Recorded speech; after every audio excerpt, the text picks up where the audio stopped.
Although the exact beginning of the genre can be debated, with things like chain emails and urban legends that spread online, Ted the Caver is really the first creepypasta in the way we think of them today. It was uploaded to the author's real-life Angel Fire blog all the way back in 2001, where throughout several updates, Ted describes him and his partner discovering a tiny hole leading to a Frisian passage within a cave they're exploring, which they spend months slowly chipping away at and venturing deeper into. Just the regular caving stuff is already an unnerving read. Its claustrophobic, ultra-detailed descriptions of Ted squeezing through progressively tighter openings, and especially these real-life pictures from Ted's time caving that are dotted across the posts, do wonders in immersing you in the unforgiving setting. As the updates go on, exploring the cave becomes progressively stranger. They occasionally feel a rush of wind, the ground rumbling, and a grinding sound like rocks being dragged against each other.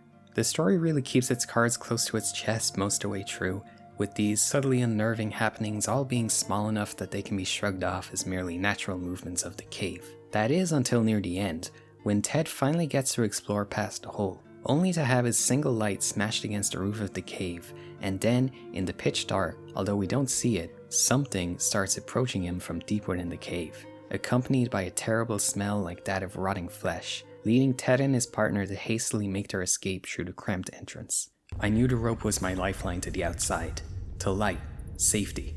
Behind me was darkness, fear, the unknown. I quickly went back to pulling the rope in. I had about half of it in, about 50 feet, when the rope hit a snag. Ugh, it was solid. There was no way I was going to crawl back in to release it, so I decided to just forget the rope and get my harness on and get out of that cave. I quickly threw the harness around me and started to buckle it. Before I could secure it, I heard a strange noise at my feet. My pulse began to quicken.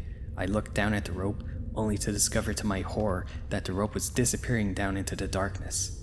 Something was pulling the rope back into the cave. The story ends after they manage to escape, with the final entries seeing Ted and his partner, despite the horror they barely escaped days prior, giving in to an irresistible, mysterious calling to return to the cave. The lack of follow-up leaving us to assume that the next trip would be one they never returned from. You really couldn't ask for a better beginning to the creepypasta genre. This story set the bar sky high right from the start. Its ever-building, unnerving atmosphere, the unique and immersive setting, as well as using its format so well and never pushing the supernatural elements too far till the end, you could honestly believe this was all real. And in fact, many people did think it was real when the blog was first being updated, including Ted's real family and friends who were following along with it, and after the final post thought he got eaten by like a cave troll or something. Although this was really just a fun amateur writing project and a way to do a little trolling for Ted, the story still stands today as one of the all-time greats of creepypasta and a direct inspiration for everything to follow, particularly in its attempts to convince the readers that it's real and the understated supernatural elements would be emulated by most all early creepypasta to follow.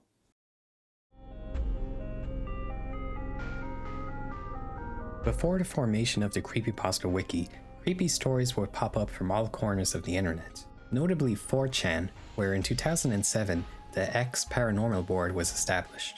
Here's where the term creepypasta was decided upon, a play on the pre-established phrase copypasta, referring to funny posts that would be copy and pasted across the site as memes. With early creepypastas mostly being really short posts that would essentially work the same way.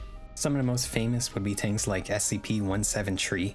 The post is presented like a leaked government document describing the special containment procedure for the monster codenamed SCP-173, being a creature made of concrete that must be watched by 2 agents at all times, as if it's not, it'll appear behind and snap the neck of anyone nearby in the blink of an eye.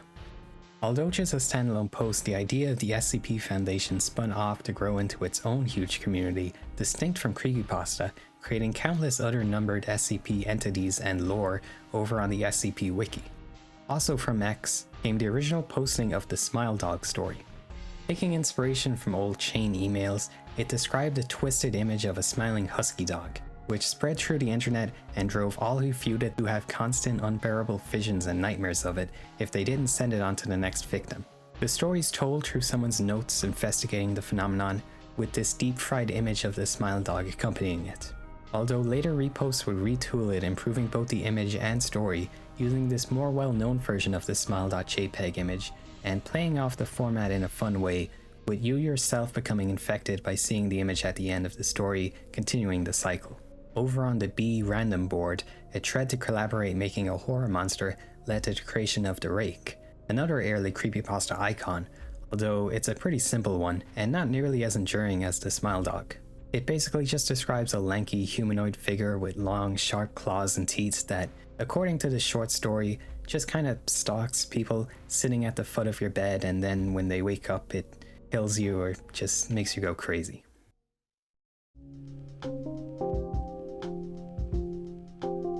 So now let's focus on the year of 2009. This is when creepypasta really started to pick up steam, with many of the most famous works coming from this year. Mouse.avi, also originating from X, although far better known from YouTube, is the first lost episode style pasta we'll see today. The original video and several recreations of it went pretty viral for the time, all displaying alleged segments of the cursed animation, being blurry footage of a loop of Mickey Mouse walking down a street set to disconnected, distorted piano keys and the same stock screaming sound effect.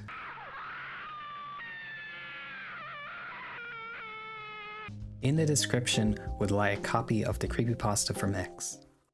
So do any of you remember the Mickey Mouse cartoon from the 1930s? Well, I hear there's one that was unreleased to even the most avid classic Disney fans. When Leonard Martin was reviewing the cartoon to be put on the complete series, he noticed something. After it cut to black, it stayed like that till the 6th minute, before going back to Mickey walking. The sound was different this time. It wasn't a murmur, it wasn't language, but more like a gurgled cry, and the picture began to get weird. The sidewalk started to go in directions that seemed impossible based on the physics of Mickey's walking, and the dismal face of the mouse was slowly growing into a smirk. The buildings became rubble floating in midair, and the sidewalk was still impossibly navigating in warped directions, a few seeming inconceivable to what we as humans know about directions. Mr. Martin got disturbed and sent an employee to finish the video. I was told that after the last frame, the employee stumbled out of the room with pale skin, saying, "Real suffering is not known," 7 times before speedily taking the guard's pistol and himself on the spot. This one actually scared me quite a bit back in the day, but it's mostly just from the screaming in the video. The story itself is, well, pretty similar to a lot of the other lost episode pastas to follow that, despite their popularity, would always draw mockery, mainly for how over the top they tended to get. This one falling into the same trap a lot of them do, really lacking much plot to speak of, following the "this happened, and then this happened, and then this happened" style of writing, spamming as many creepy images as possible in an attempt to shock the reader.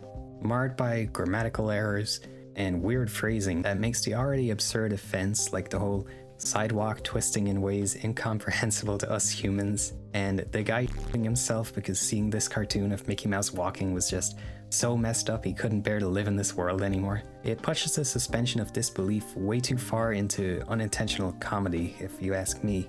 Yet not as far as later stories, to the point where that makes it enjoyable. That being said though, I do think the whole concept of messed up lost media can be done well.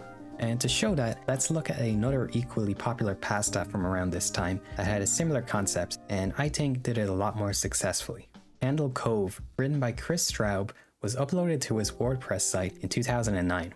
Yes, that Chris Straub, the same guy who basically kickstarted analog horror with Local 58, also wrote one of the most influential and iconic creepypastas. This is another short one, but it has a very unique presentation, being a fictional archive of a thread discussing an obscure kids show that aired on the local TV station, Channel 58, going by the name Candle Cove.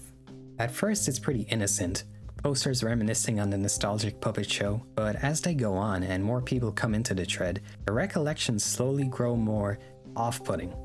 From Pirate Percy, who didn't make a very good pirate on account of being easily scared, to the Skin Taker, a skeleton wearing a cape and hat made from children's skin. And finally, what's at first thought to be a nightmare one of the posters had, till others corroborate having the same memories, an episode that featured nothing but the puppets flailing wildly, set to the sounds of endless pain, screaming, and crying for its entire runtime.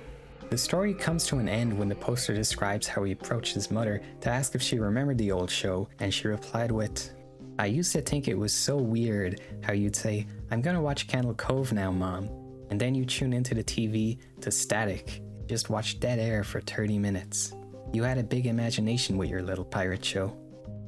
It's a really awesome little story, and the way everyone types feels so realistic, slowly building the more and more out there descriptions. And it being purely fictional instead of based off of a pre-existing franchise makes it much easier to suspend your disbelief and buy into Candle Cove being a real show, making the ending twist hit way harder. Totally reframing it from just being some obscure creepy puppet show to something more paranormal, only viewable by kids, and for what sinister purpose you're left to imagine yourself. Another pretty iconic pasta from this time was the Russian sleep experiment. This one pushes the unfiction aspect further by foregoing any supernatural elements, instead presenting itself as a legitimate historical document describing an experiment conducted by the Russians, testing a gas that allowed people to stay awake indefinitely. The story's not too much more beyond that albeit interesting concept. The 5 test subjects quickly start acting erratic, and we get paragraphs upon paragraphs describing all the deranged stuff they do in their extremely sleep-deprived state, like maiming themselves, screaming till their vocal cords give out, and becoming addicted to the gas, terrified of falling back asleep. But of course I do love the famous ending monologue. Have you forgotten so easily? We are you. We are the madness that lurks within you all, begging to be free at any moment, in your deepest animal mind. We are what you hide from in your beds every night. We are what you sedate into silence and paralysis when you go to the nocturnal heaven where we cannot tread. Looking back, it's not exactly the most well done or creepy pasta around, unless you're really into gore fests with little else to grasp onto.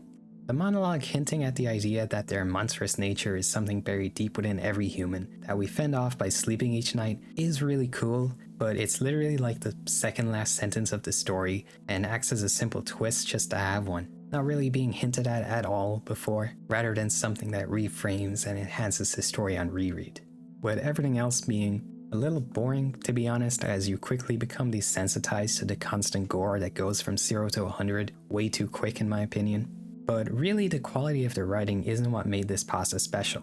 It's more so its presentation. With a story as simple as this being presented as true and having one random obscure World War II image attached to it, being enough to legitimately convince a large portion of the 2009 internet that this was a real story, leading to it spreading far and wide to become one of the most popular pastas of its time.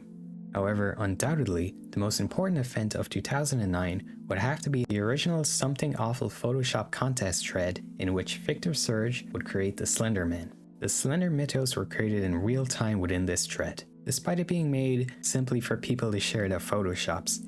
Surge's posts of Slender were presented as if they were real documentation of some obscure cryptid with attached quotes. One of 2 recovered photographs from the Sterling City Library blaze, notable for being taken the day which 14 children vanished, and for what is referred to as the Slenderman. Deformities cited as film defects by officials. Fire at library occurred 1 week later. Actual photograph confiscated as evidence. The striking images and building lore essentially hijacked the thread, updating in real time as Victor would post pictures of Slender beginning to stalk him in real life, going dark after this post.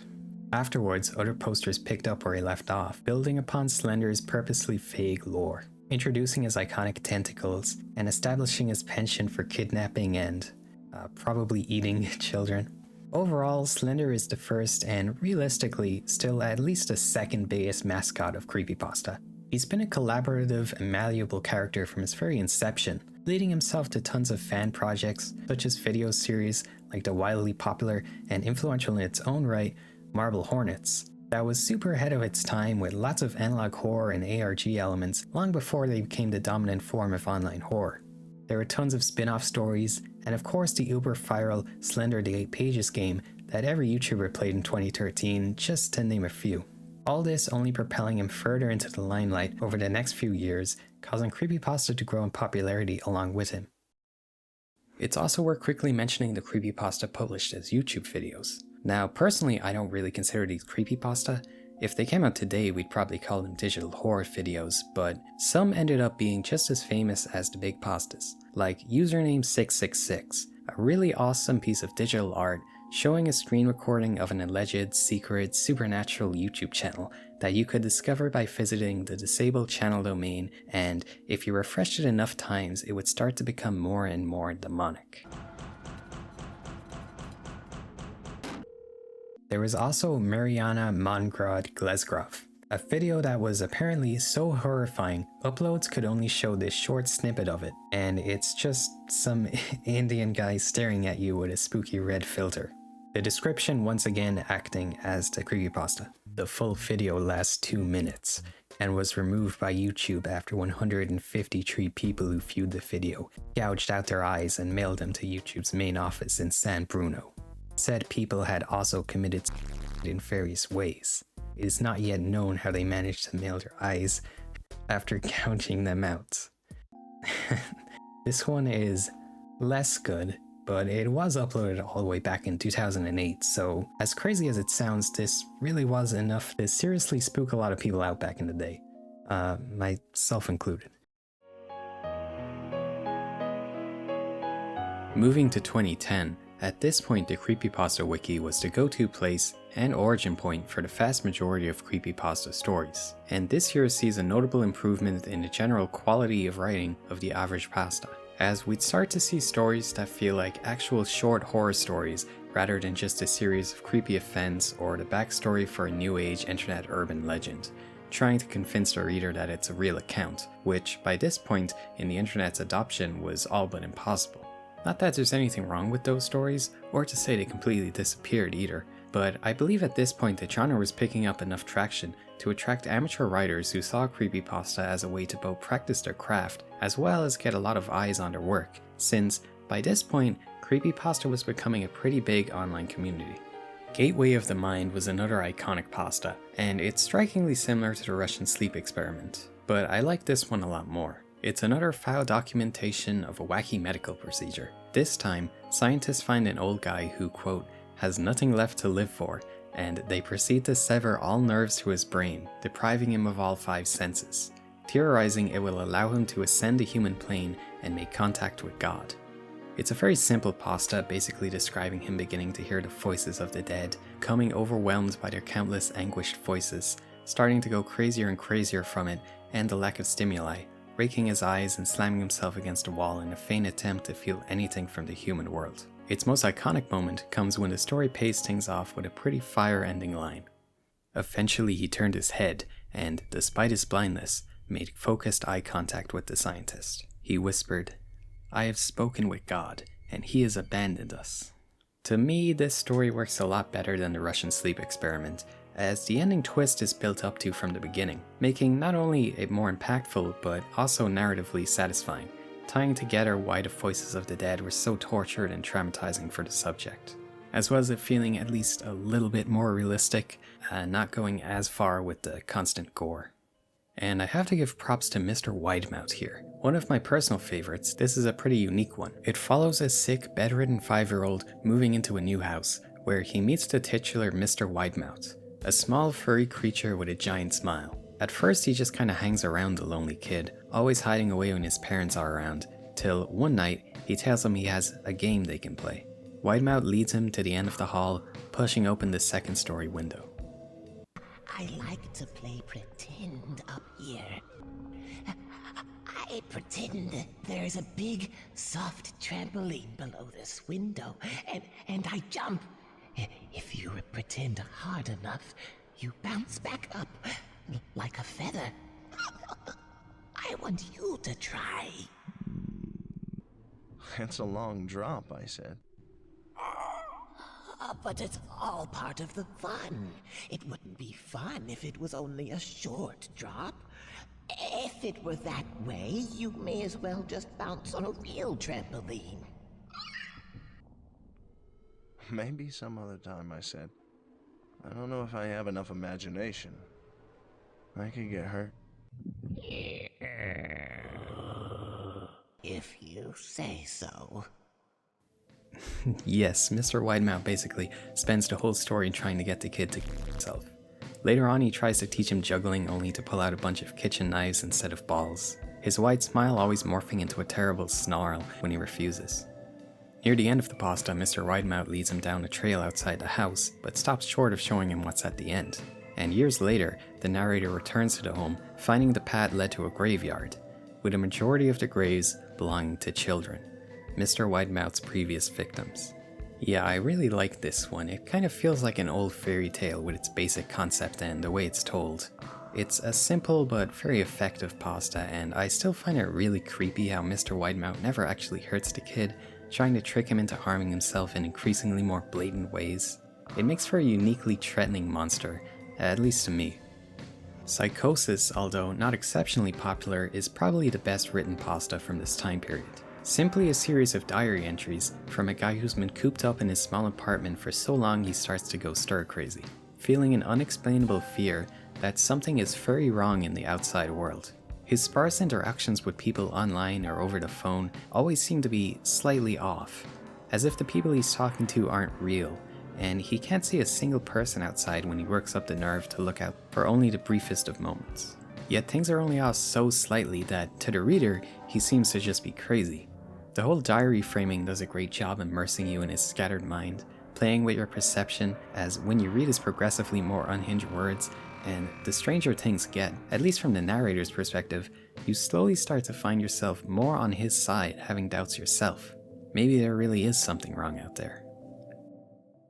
Ben Drowned was one of the very first video game creepypastas, and it ended up being very influential beyond just popularizing the haunted video game trope that would become so prevalent soon after it, since it also went way further than any previous pasta with its use of outside media to enhance its story. The pasta is basically a series of posts from someone who acquires a Majora's Mask cartridge, only to find that it's haunted by the titular Ben, the ghost of the game's previous owner who, well, drowned. Featuring these companion videos that consist of really cool footage of Majora's Mask that's been modded and cut up to show Ben messing with the narrator within the confines of the game, with him taking the form of the Elegy of Emptiness statue that is already pretty creepy. The videos really make the whole thing feel infinitely more immersive and real, and they're by far the highlight of the story. They are genuinely pretty unnerving and super unique, and just way beyond the usual effort you'd see in other creepypasta even today.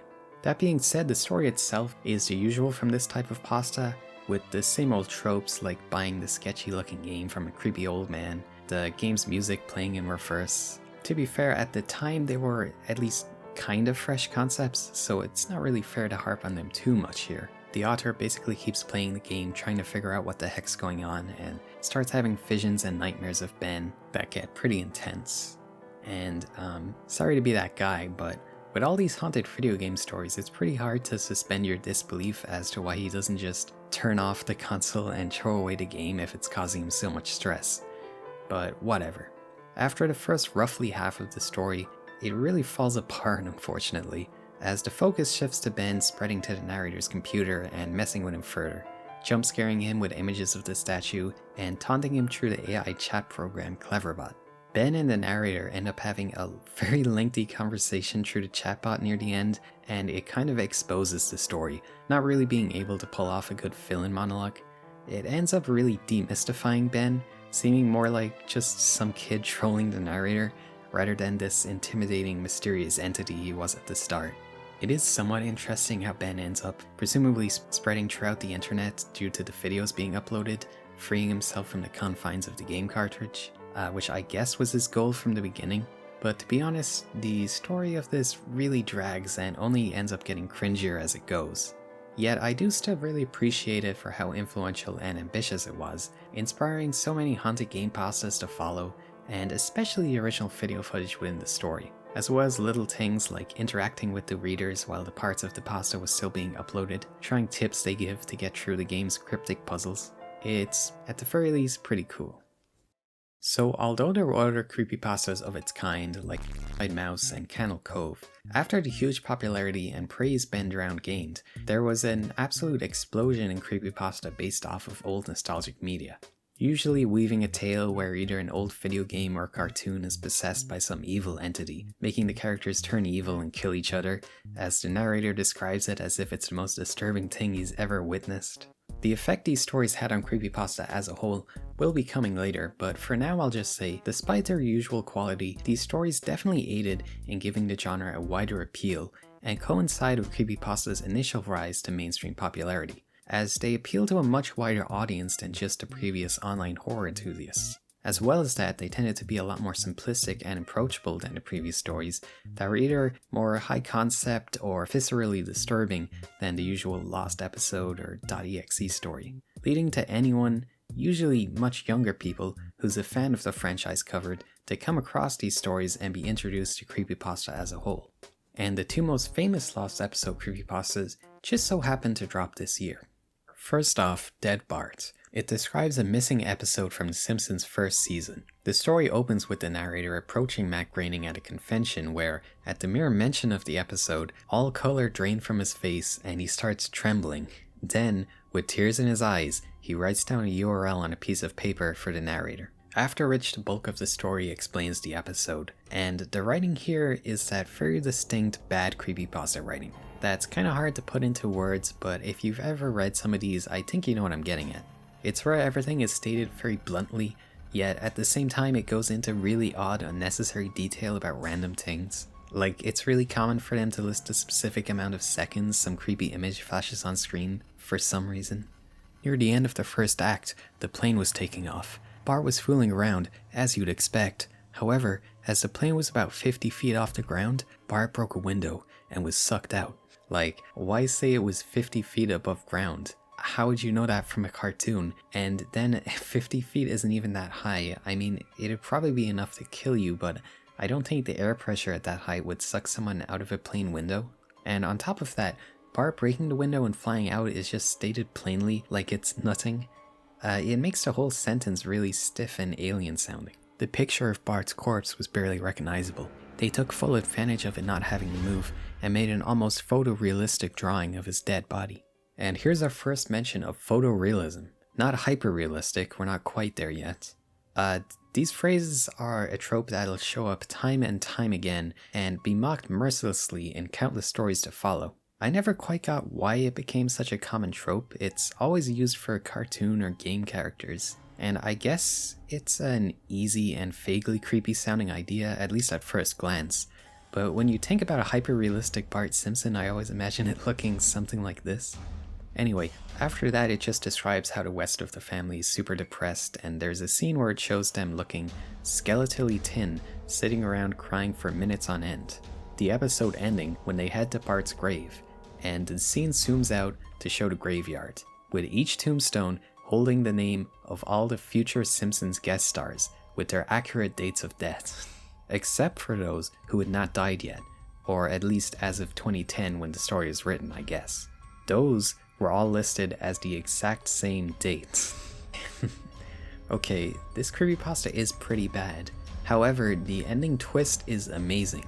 I love the idea that the episode has like some supernatural power predicting every guest star's death, and I guess that's why Matt Groening was so freaked out about it. And the others all being the same date, implying that there'll be like some nuclear war or mass extinction event, is such a totally insane, out of nowhere twist for this kind of story. I kind of love it. Like, it is a legitimately cool idea, it just kind of feels like the author had that concept and wrote the rest of the story around it without much care, which is a shame because I feel like if the rest of the episode was relatively normal and the precognitive magic gravesite was like the one crazy thing that happened, the story would probably be remembered a lot more fondly. Just a few months later came Squidward's Side, possibly the most infamous creepypasta of all time. It follows an intern working at Nickelodeon who gets to view an early cut of a SpongeBob episode that never made it to air, only it turns out to be the most insanely messed up episode of all time. To start, its title card bluntly reads, Squidward died. Probably a dark joke by the animators, the author thinks. The episode shows Squidward performing a clarinet concert and getting booed mercilessly, with everyone in the crowd having hyper-realistic blood-red eyes. And it was not the normal cartoon booing that's common in the show, mind you. You could very clearly hear malice in it. SpongeBob in center frame, he too was booing, which is very much unlike him. After the concert, it shows Squidward depressed in his room, and just read this. Squidward just sits there in silence, blinking, for about 30 seconds, then starts to sob softly. He puts his hands, tentacles, over his eyes and cries quietly for a full minute more. The eerie part is that this sound, Squidward sobbing, sounded real. It was like it wasn't coming from the speakers, but that the speakers themselves were holes that the sound was traveling through from the other side. The author once again brushes this off as a prank an animator snuck in, somehow. And I guess the author was having a hard time thinking of ways to make SpongeBob scary by this point, so next up, the episode is interrupted by real images of children's corpses flashing on screen a few frames at a time. And they decide to press on, hoping it's, quote, just some sick joke. On top of that, the story really goes into detail describing how they're cut open with their guts splayed across the street, or as the story puts it, laying on some pavement that was probably a road. Anyway, the story finally ends cutting back to Squidward. He put his hands down, and his eyes were now done in hyper-realism, like the others were at the beginning of the episode. They were bleeding, bloodshot, and pulsating. He just stared at the screen as if watching the viewer. After about 10 seconds, he started sobbing. After this, the author tells us Squidward looks directly at the viewer for exactly 3 seconds before a deep voice says, "Do it," leading Squidward to pull out a shotgun and shoot himself in the head, sending hyper-realistic blood splattering across the wall. This story is something else. It's pure, unadulterated, tasteless, over-the-top edge. I mean, you heard those excerpts. The story is horrendously written, yet something about it is amazing at the same time. More than any other creepypasta, this rockets way past the point of offensive or bad to really comedy gold. And I never get tired of it.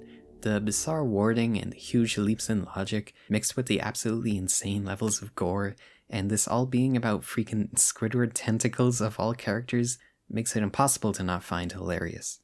On the video game side, pretty much any popular kid-friendly franchise got its own creepypasta, and they usually end up becoming pretty popular, if just off the novelty and name recognition alone, even if the quality of the writing always left a bit to be desired. Although the biggest were always the pasta based off of Pokemon, they even got their own special name, Pokepastas. Lavender Town Syndrome was probably the most famous. It plays off the pretty eerie song that plays when you visit the area in the first games, claiming the version we hear has been altered, as the original Lavender Town theme from the Japanese release contained hidden frequencies only audible to children that'd either give them extreme headaches or cause them to commit Sudoku. And that's it really. It's a very short one, and really it's more of a hoax to be spread than anything. But reading it as a kid and then listening to YouTube uploads claiming to be the original version of this song was pretty creepy, so I guess it did its job well. Pokemon Black, Pokemon Soul Silver, and Snow on Mount Silver all described hacked versions of Pokemon games. Usually it's the same old finding a suspiciously cheap copy of the game only to discover your Pokemon actually die in battles instead of just fainting, and without fail the Lavender Town music would always play in them at some point, usually in reverse. There's a ton more than these, but they are all pretty similar, but I will say Pokemon Black is probably the best of them, as it shows enough restraint to be at least somewhat believable and even a little creepy, describing a morbid hack some weird guy made rather than a crazy haunted cartridge.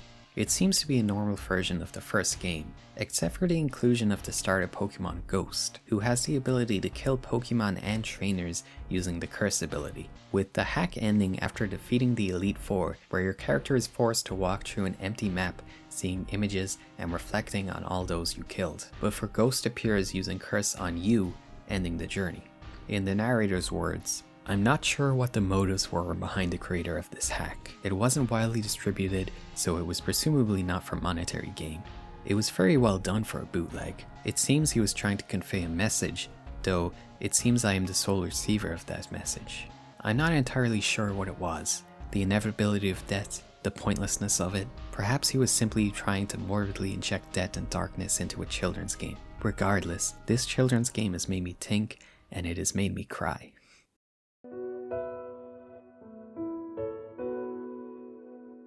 2011 was another especially important year for creepypasta, mainly for two stories that reached previously unthinkable levels of popularity and changed creepypasta at its very core: Sonic.exe and Jeff the Killer. So let's start with Jeff. I've actually already made a giant video going over Jeff the Killer and the endless slew of fan-made spin-offs and spiritual successors it spawned, so I'll make this pretty quick. Jeff the Killer follows the young teen Jeff, who is essentially an edgy self-insert for both the author and the audience the creepypasta would capture so firmly. After moving to a new town, Jeff and his brother Lou have a run-in with some bullies, and Jeff gives into what the story describes over and over again as a weird feeling, a strange kind of feeling that makes him feel like he wants to hurt people, driving him to fight back against and seriously injure one of them, inexplicably gaining this anime-esque strength and fighting skills, culminating with them getting in a second, much bigger fight in the middle of a kid's birthday party, which sees the bullies pulling out guns on Jeff, and Jeff pretty much beating them unarmed 3-1, punching one of them so hard he stops their heart and another he stabs, but ends up losing the battle when Jeff gets doused in bleach and one of the bullies lights him on fire, permanently turning his skin a stark white.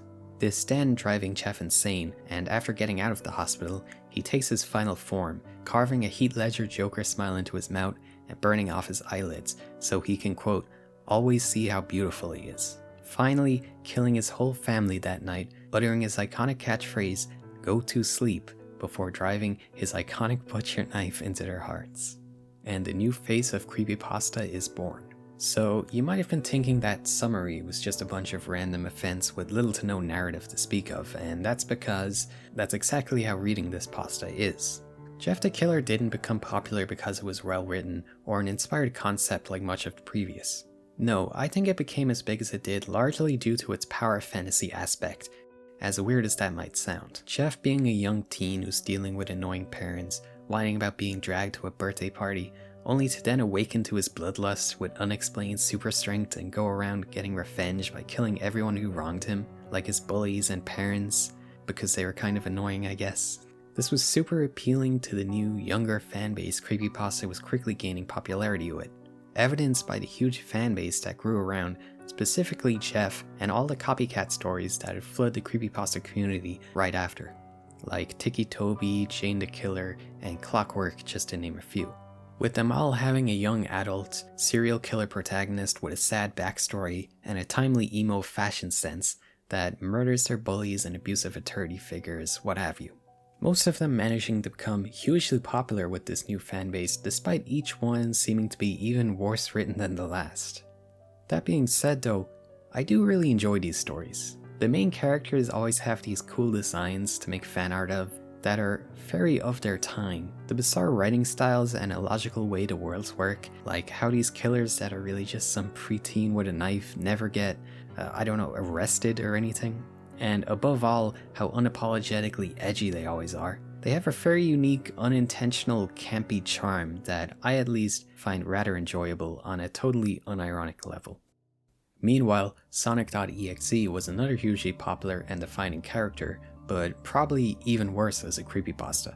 It follows Tom, and he's a big Sonic fan. One day, while he's playing Sonic Unleashed, he gets a letter from his friend Kyle containing both a letter and a copy of the haunted Sonic game. Tom, I can't take it anymore. I have to get rid of this thing somehow before it was too late. I can't do it. He's after me, and if you don't destroy the CD, he'll come after you too. He's too fast for me. Reading this, the narrator, of course, decides to play the game anyway. And the whole story is pretty much the author going into insane, minute detail about every little thing that happens in it.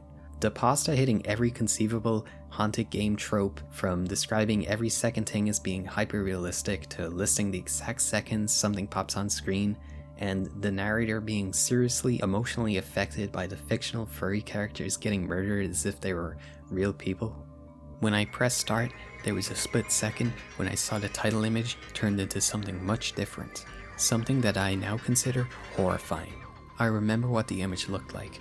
In the split second before the game cut to black, the sky had darkened, the title emblem was rusted and ruined.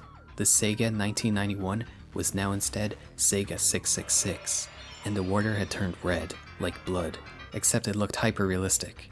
But the freakiest thing was, in that split-second frame, was Sonic. His eyes were pitch black and bleeding, with two glowing red dots staring right at me. And his smile had stretched wider, up to the edge of his face. I was rather disturbed about that image when I saw it, though I figured it was just a glitch and forgot about it.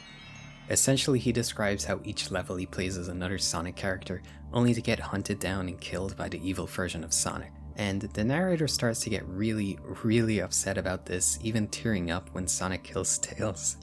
In the midst of this traumatic episode, the narrator takes a nap, so the story can have a nightmare sequence, where he can hear Tails and Knuckles crying for him to stop playing the game and get away before it's too late. Despite that, he continues playing till the end, where another hyper-realistic image of the evil Sonic with hyper-realistic blood coming from his eyes appears, speaking directly to Tom, with the horrifying text, "I am God," appearing beneath him. And then the story comes to an end with Tom turning off the game, and he slowly turns around, only to see sitting on his bed is a Sonic plushie smiling with blood stains under its eyes. So why the heck did this get so popular? Well, for one, it's simply about Sonic the Hedgehog, and Sonic fans can be very passionate. I mean, I'd know. So just by virtue of this being the first real Sonic pasta, at least some success was practically guaranteed. But the biggest factor would have to be the Sonic.exe fan game that came out shortly after. It's an extremely faithful recreation of the source material that was described so specifically within the story. And this just happened to come out at the perfect time, right when CreepyPasta was reaching its cultural peak, and right when YouTubers who'd go mega viral pretending to be scared at cheap horror games took over YouTube. I mean, both Markiplier and PewDiePie's Let's Plays are sitting at over 10 million views, exposing the story and character to the young fanbase that was the perfect audience to look over the logical and grammatical errors of the story and appreciate it for what it was. So Sonic.exe pretty much became the blueprint for all haunted game stories going forward, and it led to a huge explosion of .exe stories.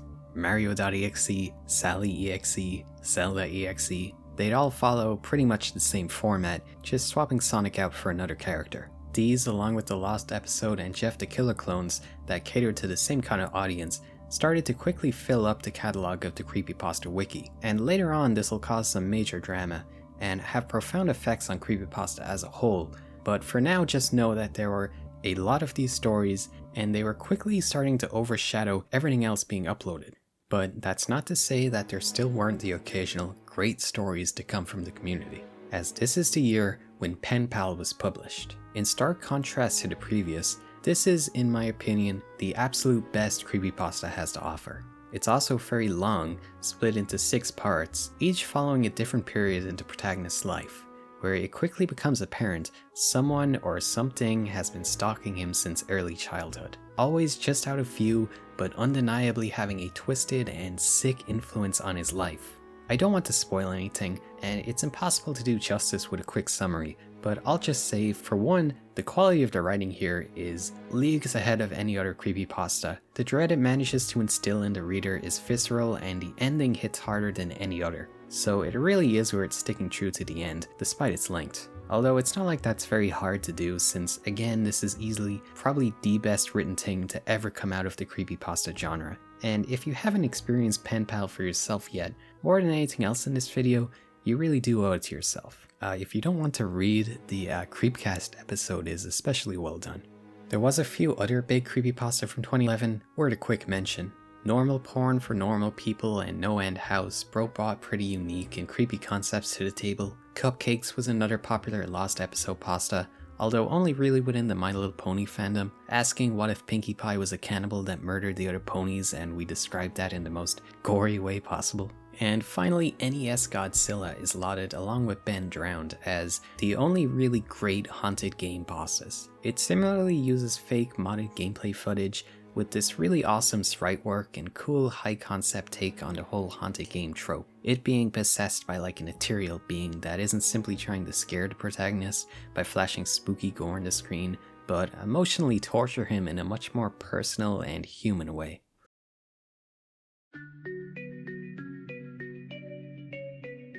Going to 2012, The Midnight Man is one that always stood out to me. This pasta follows a guy who has a family curse, where the exact day someone in his bloodline turns 40, they abruptly die. All except his grandfather, who reveals to him it's due to a choice they're given by the Midnight Man, who visits them exactly at midnight when they reach that age. And when the narrator does meet the Midnight Man, he he turns out to be Satan himself. The rest of the story basically transcribes their conversation, and the whole thing's really quite interesting. The devil says he'll answer any question the narrator may have about life or the universe, and then the deal is revealed, being granting eternal life on the condition he leaves the human world to help Satan's army fight in a holy war. Ending on a cliffhanger where we're left wondering whether the protagonist will take his offer or opt to remain alive like his grandfather did. The cliffhanger ending does feel a tiny bit lame, to be honest, but the pasta's out there concept really makes the whole thing a fun read, even if it's not trying to be particularly scary and more so thought-provoking. Really though, what I appreciate the most about this story is, at the end of the day, creepypastas are really like amateur creative writing projects that get to enjoy this huge audience of the creepypasta fandom. So it's always very cool to see people willing to bend a format like this and stray away from the usual obligatory gore or monsters. It keeps the whole genre more interesting, and that certainly is needed, as by this point, the more cliche, kid-friendly stories were only getting bigger and bigger in spite of their complete creative stagnation. Also, this year is when we really started to see creepypasta reading channels make their rise on YouTube. Most of the biggest names got their start this year, or at least it's when they really started to gain traction. Mudahar, Some Other Night Gamers, had his very nostalgic Haunted Gaming series, where he played games based off of creepypasta and go over their stories. Yuri of Wind had a similar series, and CreepyPasta was the biggest creepypasta reading channel, and he's still going today with over 2 million subscribers. He certainly has a pretty good voice for it, and he's done a reading for pretty much every even somewhat popular creepypasta you can think of. But my favorite will always be Mr. Creepypasta. He's just as prolific as CreepyPasta, but I've always thought he just had the perfect voice for it. And he's actually like an amazing voice actor too. Like, he can do a really convincing girl voice and is able to make every character distinct without having to rely on guest speakers like a lot of other channels. To me, and I'm sure probably a lot of you, he's pretty much the voice of creepypasta. And a story has always lent a lot of legitimacy and huge exposure when he decides to cover one, with these channels sort of acting as curators picking the good or popular stories, so you don't have to dig through the wiki yourself. Some of the other biggest stories from 2012, Abandoned by Disney. This pasta is a pretty great simple little story. A guy is exploring an abandoned Disney theme park, Treasure Island, that's actually a real place, and the author makes sure to let you know that. This is a fact, look it up.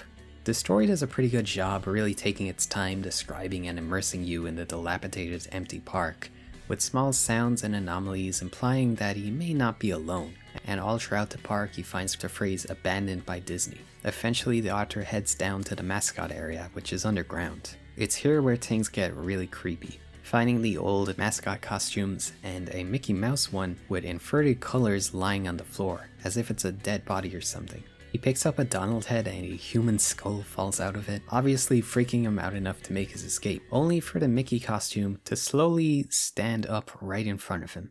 The Mickey Mouse costume, or whoever was inside it, stood there at the center of the room, its fake face just staring directly at me as I mumbled, "No," over and over, with shaking hands, a violently trashing heart, and legs that had once again turned to jelly. The digital camera screen displayed only dead pixels in the shape of the thing. It was a perfect silhouette of the Mickey costume. As the camera moved in my unsteady hands, the dead pixels spread, marring the screen wherever Mickey's outline moved. I raised my eyes once again to the Mickey Mouse costume. "Hey," it said in a hushed, perverted, but perfectly executed Mickey Mouse voice. "Want to see my head come off?" Then it started to pull at its own head, working its clumsy, glove-clad fingers around its neck with clawing, impatient movements, similar to a wounded man trying to pull himself free from a predator's jaws. As it worked its digits into its neck, so much blood. So much thick, chunky, yellow blood.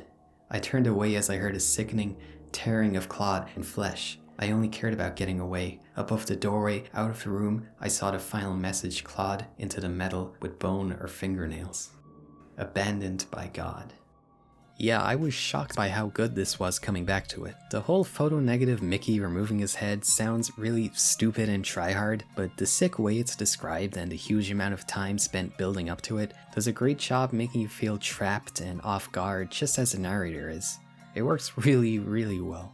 And The Showers was another standout, ambitious epic like Pen Pal. People really love this one, but personally I don't really think it's an all-timer, but it is quite good. The protagonist learns of The Showers from his high school teacher, telling him only sparse details and that it's left him traumatized ever since. And despite these warnings, when he grows up, the protagonist heads out to find it. Most of the story feels like it's really just building up to this crazy Showers place, and to be honest, when they do finally get there, although it's pretty creepy, it ends up being a little disappointing. I feel like the story ends up trying a bit too hard to keep its cards close to its chest. Like, I know everybody says horror is better when it keeps things vague and lets your mind fill in the blanks. And sure, it sucks when a cool concept goes too far and ends up demystifying its monster or whatever. But on the flip side, if things are kept too vague, especially in a long story like this, it ends up feeling kinda anticlimactic. Especially when he just ends up revealing like way more in the far inferior sequel story anyway. I mean, that does sound pretty mean, but it's a very well written and respected story overall. It just didn't really land for me personally.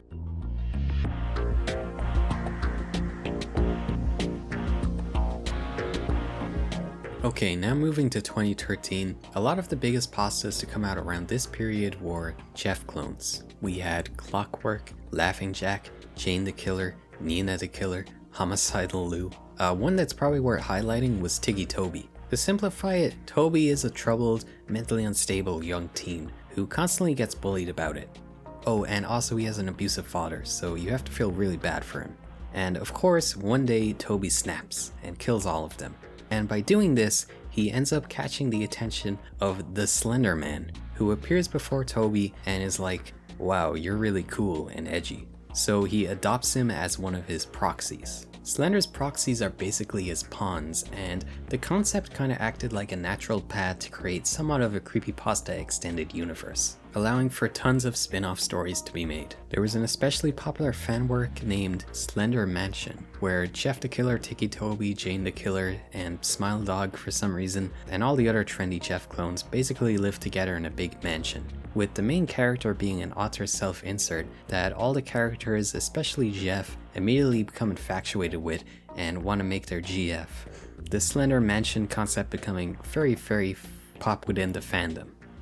The story is very out there. It's more of a fan fiction than a creepypasta really, but the whole crossover aspect started to pop up a lot more, and to me this is where creepypasta really went from a horror subgenre to more of a general fandom. And this new fanbase really latched onto the characters and aesthetics of creepypasta rather than the stories themselves. So despite the mockery they suffer in retrospect, I do think there was a lot of great stuff to come from the quote cringy creepypasta fandom of the early 2010s. For one, there was a ton of really cool outside fan media made, such as animations, fan songs, and an endless slew of fan art. Although it's undeniable these works changed how those characters and the stories were perceived a bit, as the fan works would usually morph them to fit the fandom's taste. Most famously, Jeff the Killer was portrayed as more of a edgy bad boy that was misunderstood with a sensitive side beneath his murderous tendencies, when in the actual story he's just a psychotic killer with zero empathy. Slender was often like a sophisticated, soft-spoken father figure to all the other creepypasta characters he kept as proxies, and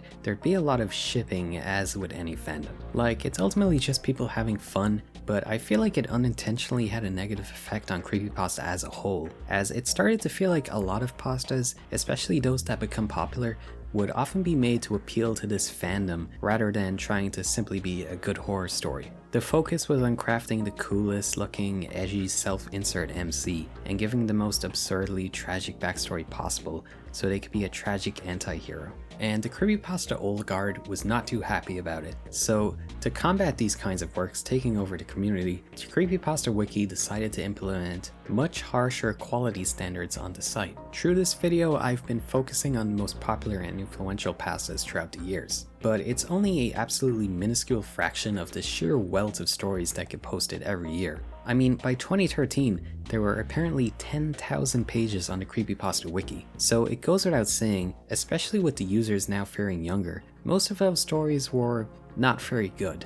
Endless repeated cliches, grammatical errors, or just straight up purposefully terrible shitposts that were flooding the submissions. So the mods of CreepyPasta Wiki went on an absolute tear, deleting tons of these low quality stories and stopping bad pastas like anything with blank the killer in its name from even appearing on the site. I think this was probably for the best, as if you visit the wiki today and click on any random story, it'll more than likely be at least a decent pasta. But there was of course some drama to come from this decision, especially for old stories that wouldn't really meet the new quality standards but still got to remain up, as it kinda seemed like they had a vendetta against the Jeff the Killer clones and Haunted Game or Lost Episode creepypastas. And if you go through the log of deleted stories, the vast majority of those are those kind of creepypastas. So some authors and fans of the stories were pretty pissed off about this, but no one took it worse than the author of Sonic.exe.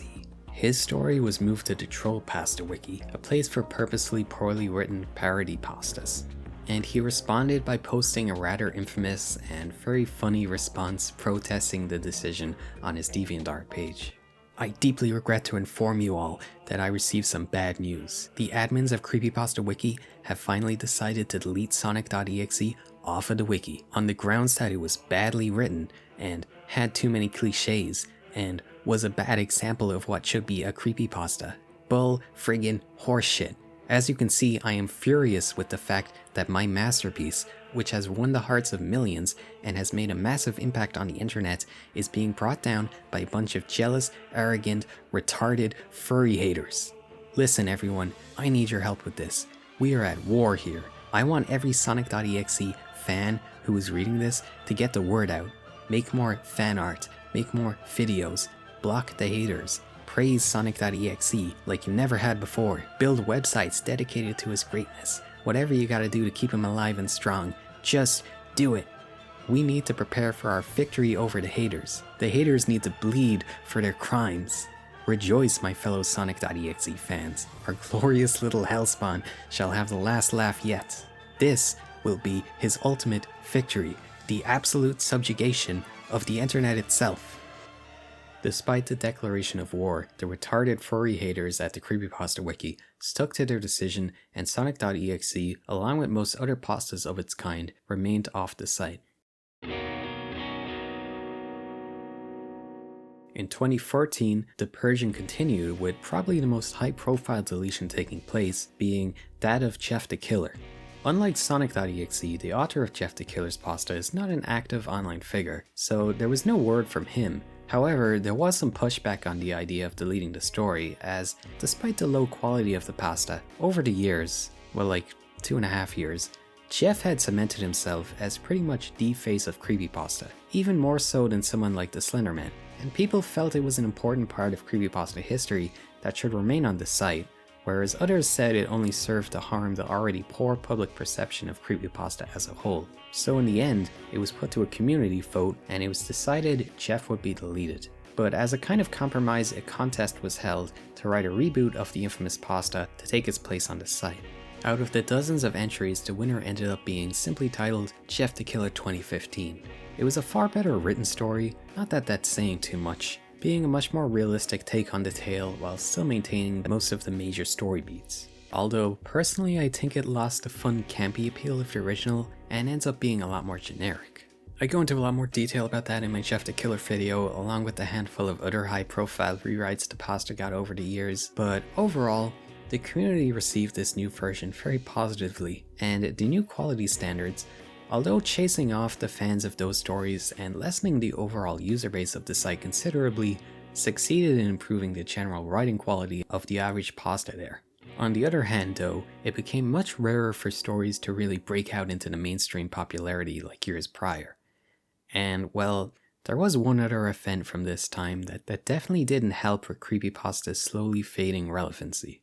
On May of 2014, what's referred to as the Slenderman stabbing took place, where in the state of Wisconsin, 2 middle school girls brutally stabbed and attempted to take the life of a classmate, and after being detained claimed they were inspired to do it by CreepyPasta, claiming they believed that by killing her they would be visited by the Slenderman and taken as one of his proxies. Thankfully the girls survived and the 2 attempted murderers were brought to justice, but this whole incident really brought the absolute worst kind of exposure to creepypasta. There was a bit of a moral panic over the incident. Of course, anyone who had even a basic idea of what CreepyPasta was knew it was obviously in no way to blame for the event. However, I still think the negative attention kinda cast a dark shadow over creepypasta stories, and especially those featuring Slenderman, at least for a little while, making the whole thing just feel a little bit more real and uncomfortable for people. You often hear people say this is the thing that killed creepypasta. Now, I don't think that's entirely true, but it was certainly a contributing factor. I mean, creepypasta was only becoming more and more popular, multiplying each and every year up to this point where it starts to go on a sharp downturn all the way back down for the remaining half of the 2010s.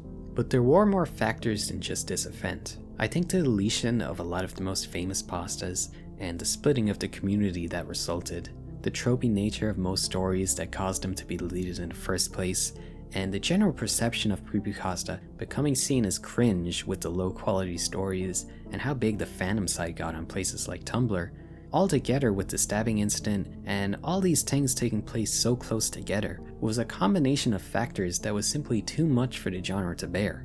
Creepypasta had lost its mystique, and the vast majority of people just moved on.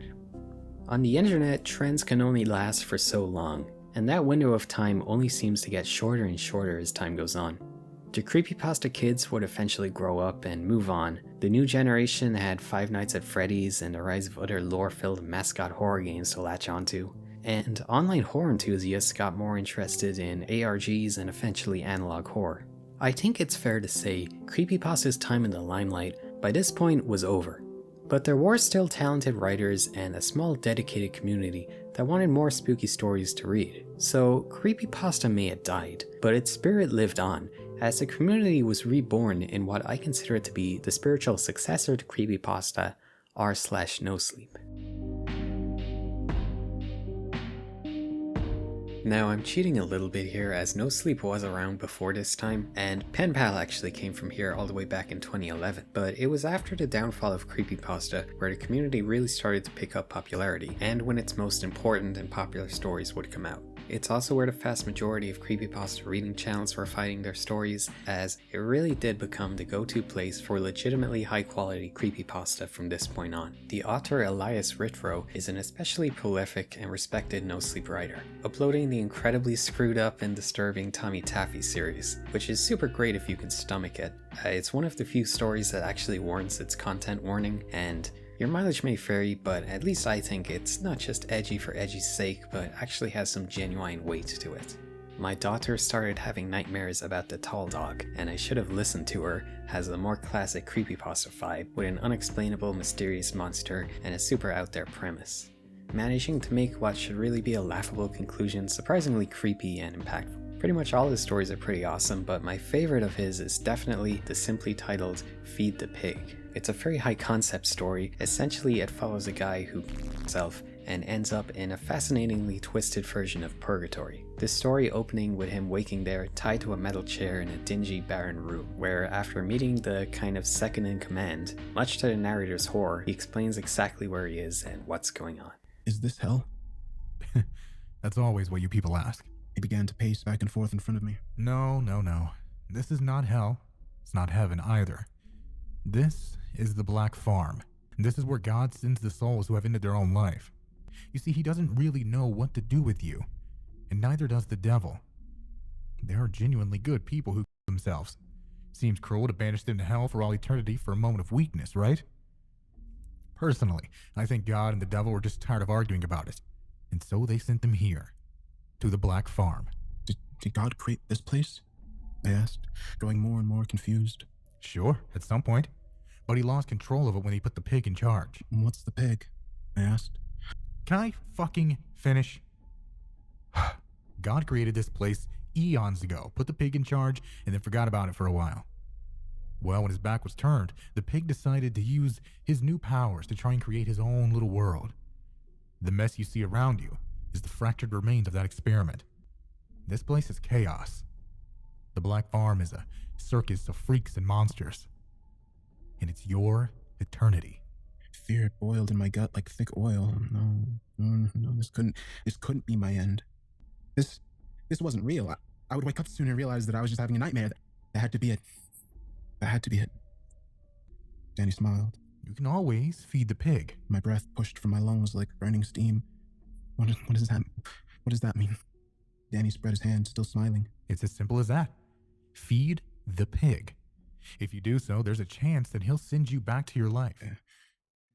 So as you can tell, it's a very unique concept brought to life with natural dialogue, and the best thing about this story is it's insanely graphic and detailed, flowery descriptions. Like, it does a really, really good job immersing you in its horrible moments the narrator experiences, better than like many actual books I've read. Especially when he actually does feed the pig at the end, the defining moment of the story, but I'm not going to spoil it for you here. Pen Pal will always be my beloved, but this is a close second to my personal favorite pasta of all time.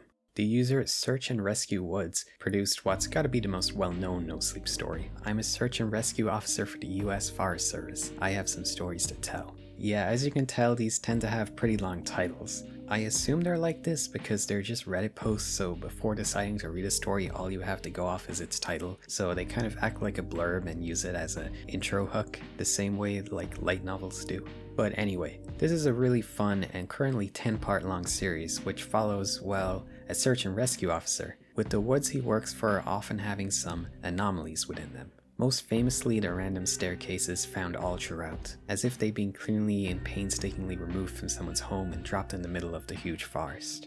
As the story goes on, each part has multiple different rescue cases where often something incredibly odd takes place, acting like a loosely connected series of short horror stories. Sometimes it's just a sad case of someone losing their lives to the unforgiving nature of the woods, and other times there's something stranger that reveals supernatural elements at play, only growing your intrigue as to how or if they're related to those elusive stairs. Search and Rescue may be the most popular no-sleep story, but from what I can tell, Baraska is the most respected and probably the most common pick for best written creepypasta of all time. It follows Sam, who moves to the tiny town of Drisking, Missouri, the first part following him as a kid, settling into the town and learning of the urban legends that have grown from the few bizarre occurrences within the sleepy town, like the random deep mechanical cutting sounds that ring out from the mountains, and the oddly high disappearance rate for such a small population. The story really kicks off with the first part ending after his sister also disappears. The remaining bulk of the story following Sam and his friends as teenagers, uncovering the conspiracy that lies behind the disappearances, and so many of the residents seem dead set on obscuring. The whole story is really well done, and the way you slowly start to piece together the mystery along with the characters till it crescendos in what's gotta be the most famously gut-wrenching ending to any creepypasta ever. Yeah, it definitely lives up to its reputation.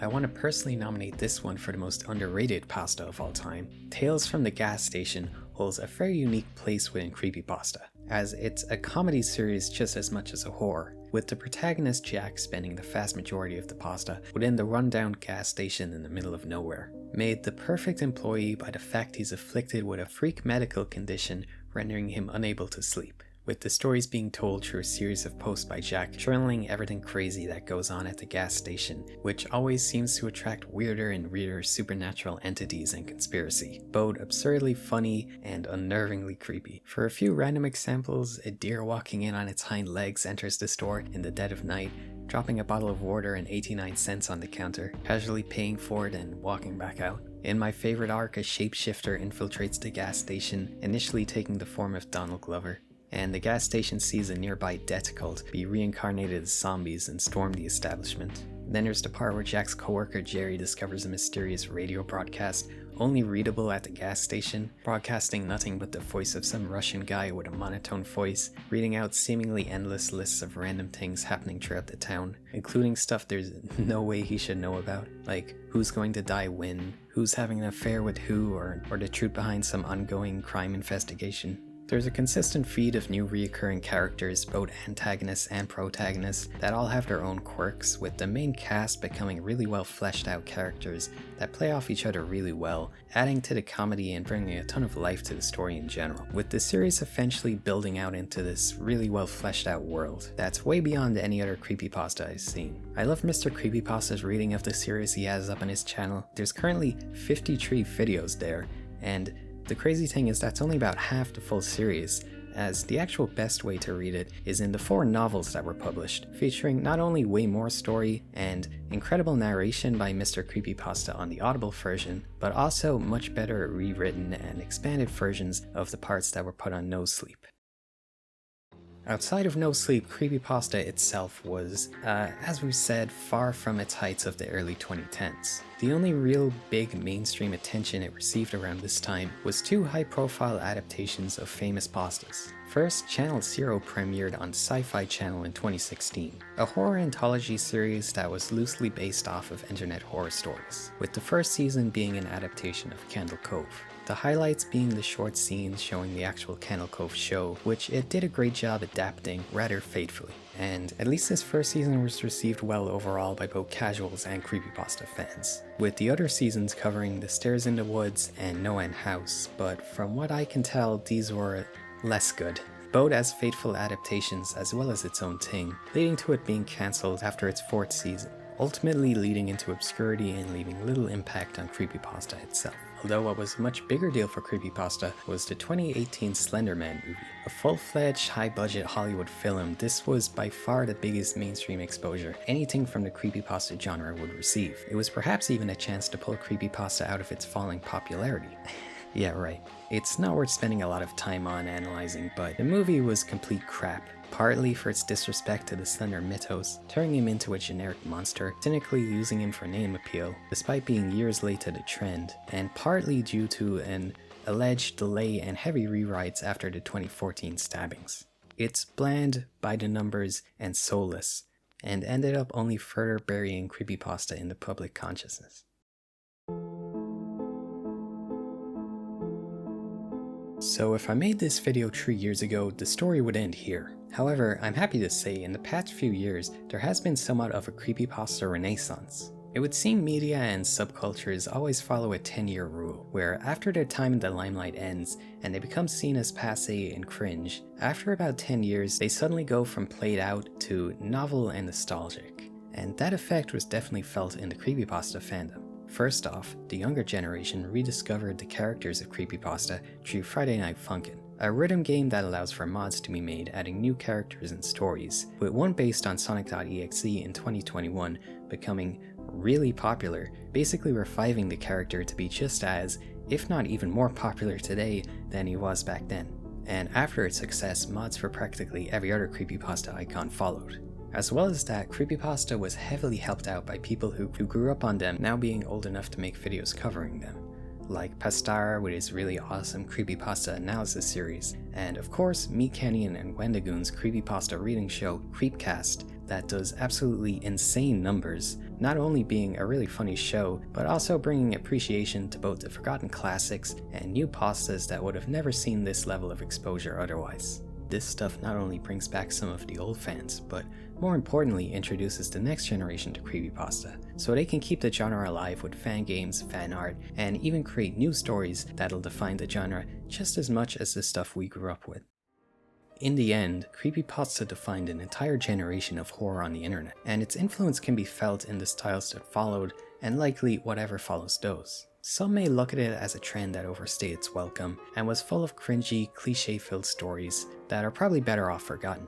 But through this video, I think you can see that there is a lot of great stuff to come from its time in the sun and even after that. So, as long as there's people who want to tell great stories, and we're here to read them, I don't think CreepyPasta will be going anywhere anytime soon.